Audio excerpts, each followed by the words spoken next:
पाकिस्तान के अंदर inter provincial water politics कोई नई चीज नहीं है। अभी तक कालाबाग डैम का मसला हल नहीं हुआ कि सिंध गवर्नमेंट ने एक और प्रोजेक्ट पर एतराजात उठा दिए हैं। आज हम बात करने वाले हैं एक ऐसे प्रोजेक्ट की जो न सिर्फ सिंध और पंजाब के दरमियान इख्तलाफात को मजीद हवा दे सकता है बल्कि पाकिस्तान के वाटर मैनेजमेंट सिस्टम पर भी सवाल उठाता है।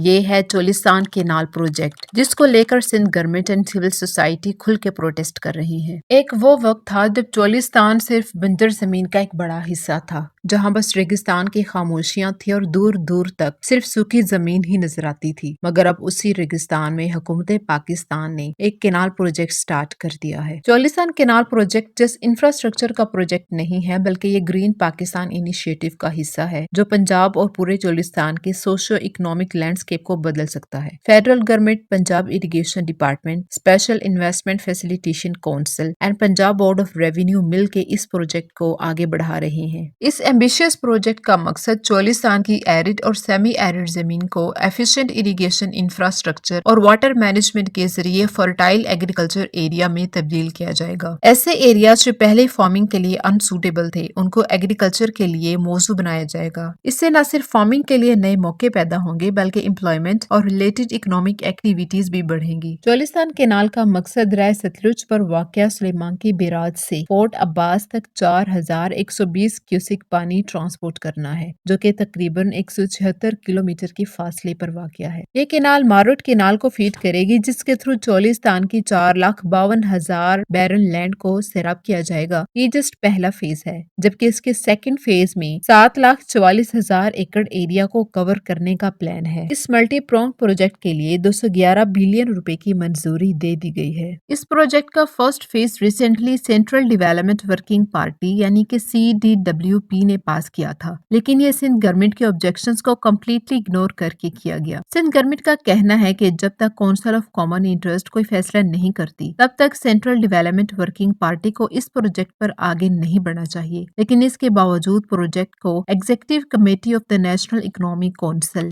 ECNEC में फर्दर कंसिडरेशन के लिए भेज दिया गया है। गवर्नमेंट ऑफ सिंध का कहना है कि ये project technically and legally problematic है। इरसा इंडस रिवर सिस्टम अथॉरिटी ने इस प्रोजेक्ट के लिए वाटर अवेलेबिलिटी सर्टिफिकेट इशू किया है, लेकिन सिंध गवर्नमेंट का कहना है कि इरसा के पास ऐसा कोई मैंडेट नहीं है। ये केनाल ओरिजिनली एक फ्लड केनाल थी, लेकिन अब इसे पेरिनियल केनाल बना दिया गया है। इसका मतलब ये है, जब ये प्रोजेक्ट इनिशिएट किया गया था तो इसका पर्पस ये था कि ये जस्ट उन दिनों में या उन महीनों में बहेगी जिन दिनों सैलाब आते हैं, यानी ये एक सैलाबी नहर थी। जबकि अब इसको पेरिनियल केनाल में ट्रांसफर कर दिया गया है, जिसका मतलब ये है कि अब ये केनाल पूरा साल बहेगी। लेकिन इस केनाल के लिए पानी कहां से आएगा, ये बात अभी तक अनसर्टन है। चूंकि इस प्रोजेक्ट का आगाज सिर्फ सैलाबी महीनों के लिए ही किया गया था, लेकिन फिर इस मंसूबा के तहत इसको पेरिनियल केनाल में तब्दील कर दिया गया और सबसे ज्यादा बहाव जुलाई और अगस्त के महीनों में एक्सपेक्ट किया जाता था। लेकिन अब क्लाइमेट चेंज की वजह से ये कहना मुश्किल है कि कब इस सैलाब का पानी कहाँ जाएगा। लेकिन क्लाइमेट चेंज की वजह से ये कहना भी मुश्किल हो चुका है कि खुश्की के सालों में चोलिस्तान केनाल कमांड एरिया के लिए पानी का इंतजाम कैसे किया जाएगा। पिछले साल दरिया सतलुज में गैर मामूली सैलाब आया था। भारत में शदीद बारिशों की वजह से 10 से 14 अगस्त के दौरान दरिया सतलुज और दरिया ब्यास पर डैम्स में पानी की सतह खतरनाक हद तक बढ़ गई थी और फिर इन डैम्स ने बिलतरतीब 80,000 एंड 1 लाख क्यूसिक पानी खारिज किया था। ये सैलाब जब पाकिस्तान पहुंचा तो इसने शदीद सैलाब की शक्ल ढाली। कसूर, ओकाड़ा, पाकपतन, लोधरा, बहावल नगर, विहाड़ी और बहावलपुर में तबाही मचाई। ये 35 सालों में सतलुज की तरफ से आने वाला सबसे बड़ा सैलाब था।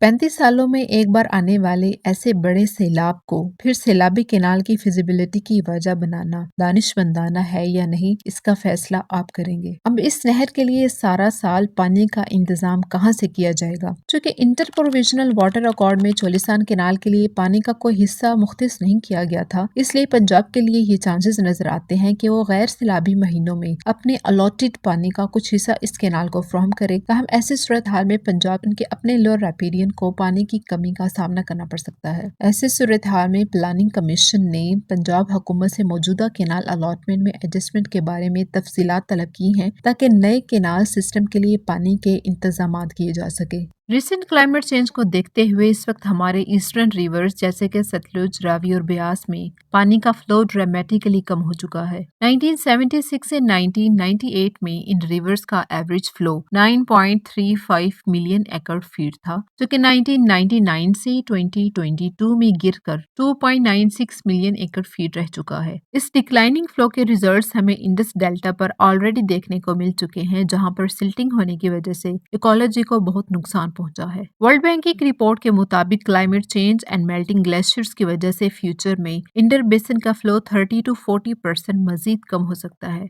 इस प्रोजेक्ट को लेकर आपका क्या ख्याल है, कमेंट्स में ज़रूर बताइएगा, क्योंकि ये जस्ट गवर्नमेंट ऑफ पाकिस्तान की तरफ से इनिशिएट नहीं किया गया, बल्कि ये ग्रीन पाकिस्तान इनिशिएटिव की तरफ से स्टार्ट किया गया एक बहुत बड़ा प्रोजेक्ट है, जिसमें establishment SIFC board of revenue भी शामिल है। इस कोलैबोरेटिव प्रोजेक्ट को कंप्लीट करने के लिए तमाम प्रोविंसेस के दरमियान कंसेंसस होना बहुत ज़्यादा ज़रूरी है। इस प्रोजेक्ट को लेकर आप क्या सोचते हैं, अपनी थॉट से ज़रूर आगाह कीजिएगा।